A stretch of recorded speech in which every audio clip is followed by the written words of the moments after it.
د مغولو امپراتوري د تاریخ تر ټولو ستر امپراتوري وه چې له کوریا څخه تر اوکراین او له سایبریا څخه تر جنوبي چین پورې خپره وه. په 12مه پېړۍ کې د مغول امپراتورۍ له جوړېدو مخکې د خانانو په مشرۍ د مغول او ترک کوچیانو د ډلو کور و.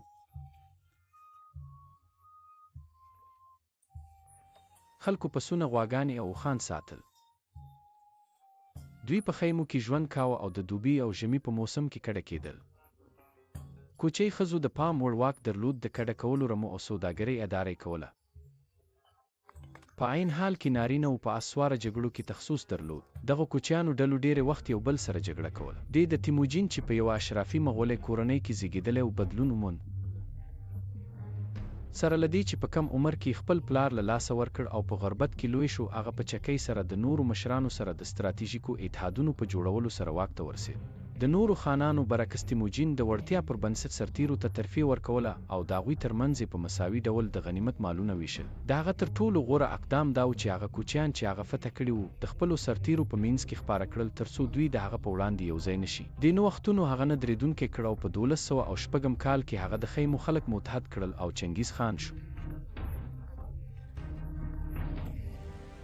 مغولان شمن پرستو، په دې باور و چې د طبیعت روحونه او د دوی پلرونه د دوی شاوخوا نړۍ کې اوسي. دوی د ټینګریني پرستش کاوه. چنګیز خان په دې باور و چې ټینګیری غواړي چې هغه د هغه په نوم ټوله نړۍ فتح کړي. د منګولیا د دښتې کوچیان سره یو ځای شوي دا کار د لاسرسي وړ ښکارېده. هر هغه څوک چې د مغولو په وړاندې مقاومت کاوه د ټینګیری د ارادې په وړاندې مقاومت کاوه او د دې سرغړونې لپاره باید مړ شوی وای.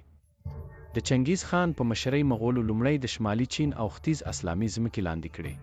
په 1228 کال کې د هغه له مړینې وروسته فرمان د هغه کورنۍ یا طلایي نسب ته انتقال شو.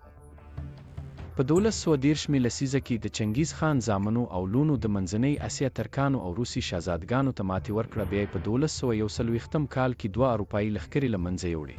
په 1250 لسیزه کې مغولو تر بغداد پورې اسلامي سیمې ونیولې، په داسې حال کې چې په ختیځ کې د دوی کنټرول تر 1209 پورې سویلي چین ته ورسېد.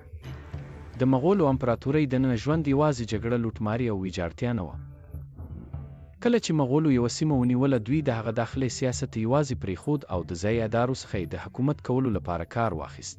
مغولو ټولو مذهبونو ته اجازه ورکړه چې وده وکړي، تر هغه چې مشرانو یې د دوی لپاره دعا کوله.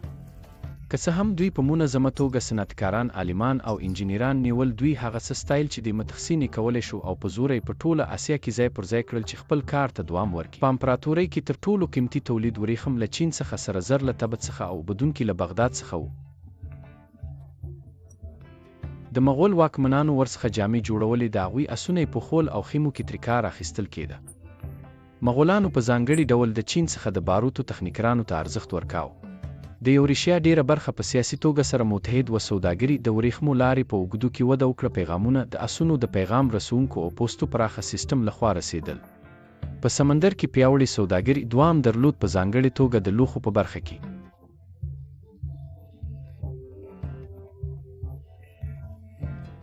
خو دې دوام ونه کړ.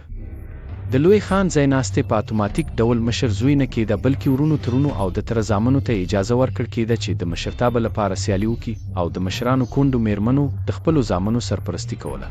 په 1216 لسیزه کې د چنګیز خان لمسیان د میراث پر سر په یو بشپړه کورنۍ جګړه کې وو او سلطنت په 4 جلا امپراتوریو ویشل شوی و. په چین کې د قبلای خان دیوان کورنۍ د ساینس او کلتور د زرین دور په نامه یادېږي. په ایران کې لخانیت د نوې معمارۍ او فارسي میناتوري نقاشۍ منځته راوړله.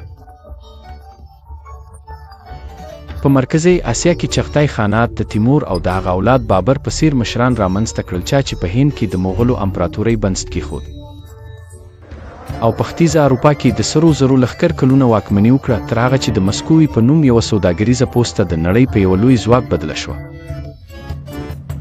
که څه هم امپراتورۍ یوازې د لنډ وخت لپاره دوام وکړ، خو مغولانو د نړۍ د تسلط یو داسې میراث پرېښود چې نن ورځ هم بېساري دی.